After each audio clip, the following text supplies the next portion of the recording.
Hello friends and welcome back to my channel. নতুন আরেকটা ভোরের সাথে তোমাদের সকলকে জানাই আবারও স্বাগত। প্রতিদিনের মতো অ্যালার্মের আওয়াজের সাথে সাথে আজকে আবারও একটা নতুন সকালের শুরু হয়ে গেছে। দেখো সকাল সকাল আজকে উঠতে যদিও একটু লেট হয়ে গেছে, তবুও 5টা বাজে। তো 5টার সময় বসে গেছিলাম পড়তে। আজকে বসে পড়তে খুব একটা ভালো লাগছিল না, তাই একটু হেঁটে হেঁটে পড়ছিলাম। আজকে 6টা পর্যন্তই পড়তে পেরেছি। তারপর চলে গেছিলাম একটু বাজারে। বাজারে একটু দরকার ছিল, একটা জিনিস কেনার ছিল বিশেষ করে, সেটাই আনতে গেছিলাম। তো আসার পরে স্নান করে নিয়েছি, স্নান করে একবারে চলে এসেছি। বাবুকেও স্নান করিয়ে দিয়েছিলাম, দিয়ে ওকে ঘুম পাড়িয়ে দিয়েছি, ও ঘুমিয়ে গেছে। তারপর আমি পড়তে বসেছি। আজকে ওই ঘরের মেঝেটাতেই বসেছিলাম পড়তে, কারণ ওরা উপরে ঘুমিয়েছিল, সেই জন্য নিচে বসেছিলাম। আজকে আমি ফার্স্ট পেপারের আর একটা ইউনিট পড়ছিলাম, যেটা পিপল অ্যান্ড ডেভেলপমেন্ট আছে, এনভায়রনমেন্ট, সেটাই পড়ছিলাম। তো আমার কাছে একটা পরিবেশবিদ্যার বাংলা বই ছিল, সেটাই আমি পড়ছিলাম। যদিও বইটা আমার না, ওর পুরনো বই, সেটাই দেখছিলাম। আমি একটু খুঁজে খুঁজে পেয়েছি, তো ভাবলাম এটাই একটুখানি দেখা যাক।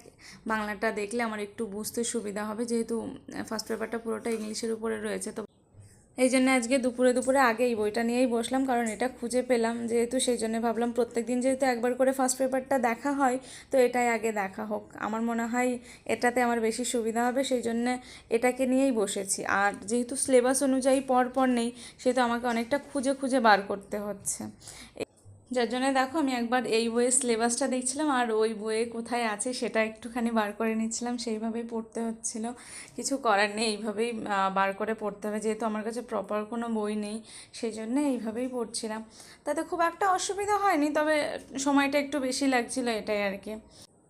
এক্সাম আর হাতে গোনা মাত্র কয়েকটা দিন আছে, বলতে পারো 127 ডেজ। জানি না কীভাবে কী করব, সিলেবাসটা কমপ্লিট করতে পারিনি এখনও পুরোপুরি।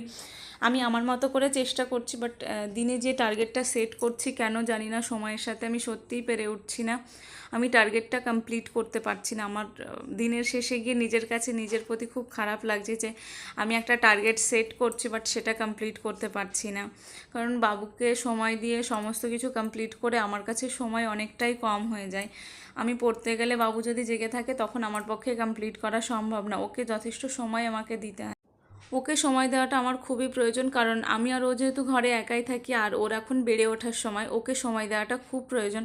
তাই ওর বেড়ে ওঠাটা যাতে কোনো অসুবিধা না হয়, সেই জন্য ওকে আমাকে আগে সময় দিতে হয়, তারপর আমার আর সমস্ত কিছু।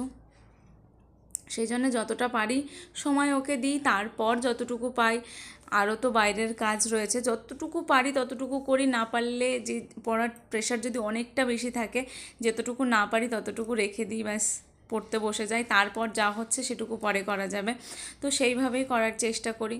তারপর ও একটু বাইরে যেতে চাই কখনো কখনো, কারণ সবসময় কি ঘরে থাকতে ভালো লাগে বলো। তো সেইভাবে আমরা বিকালবেলা একটু বাইরে গেছিলাম। ওর বাবা যেহেতু আজকে ঘরেই ছিল, তো সেই জন্য বিকালবেলা আমাদের একটু বাইরে নিয়ে গেছিলো, বললো চলো এখান থেকে একটু ঘুরিয়ে নিয়ে আসি। তো সেইভাবে আমরা একটু গেছিলাম, ওর মতো একটুখানি এটা সেটা করছিল, আমরা সবাই ছিলাম সেখানে।